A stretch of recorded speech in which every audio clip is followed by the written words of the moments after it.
Break के बाद एक बार फिर से आपका स्वागत है और इस बुलेटिन में सबसे पहले हम नक्सलियों की बात करेंगे। सुकमा में सुरक्षा बलों को बड़ी सफलता मिली है। 2 नक्सल सप्लायर को गिरफ्तार किया गया है। नक्सल उन्मूलन अभियान के तहत यह कामयाबी मिली। मुखबिर की सूचना पर मोरई गुड़ा और पटेल पारा गांव में दबिश दी गई। 2 नक्सल सप्लायर कारम चंद्रा और सोड़ी एका गिरफ्तार कर लिए गए। नक्सल सप्लाई नेटवर्क को लगा बड़ा झटका। गिरफ्तार सप्लायर्स के पास से बरामद हुआ विस्फोटक का जखीरा। तो एक बड़ी कामयाबी सुकमा में मिली है नक्सलियों के खिलाफ सुरक्षा बलों को। ये वो 2 शख्स हैं जिन्हें गिरफ्तार किया गया। टीवी स्क्रीन पर आप देख सकते हैं, दोनों ही नक्सलियों को अलग अलग किस्म के सामान सप्लाई करते थे।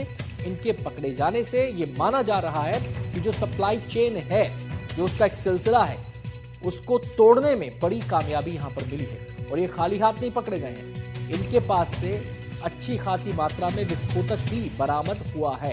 यानी विस्फोटकों की सप्लाई भी ये करते थे। अब इनसे पूछताछ में ये भी पहलू सामने आएगा कि ये हथियारों की सप्लाई करते थे या नहीं करते थे, किस किस सामान की सप्लाई ये लोग करते थे नक्सलियों।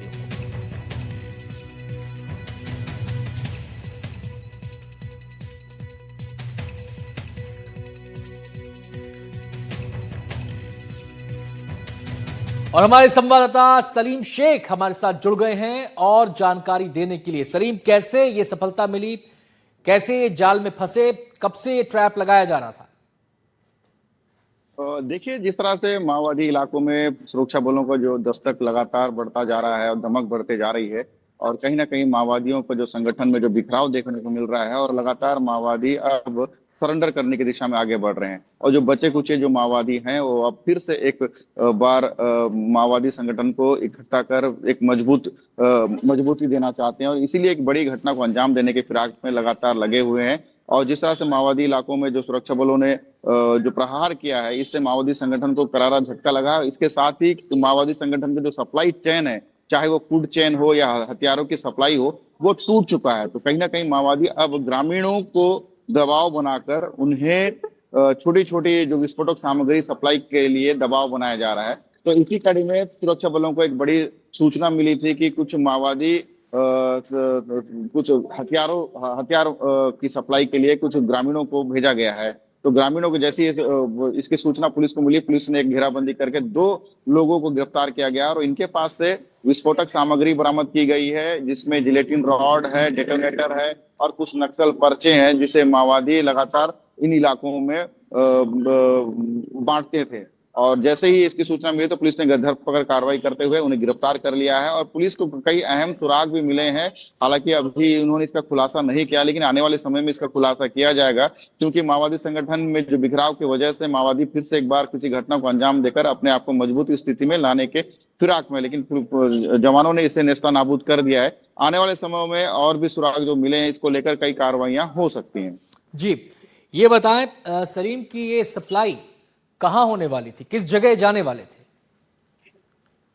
देखिए, सुकमा जिले का एर्राबोर इलाका है, और एर्राबोर पुलिस ने ये बड़ी कार्रवाई की है।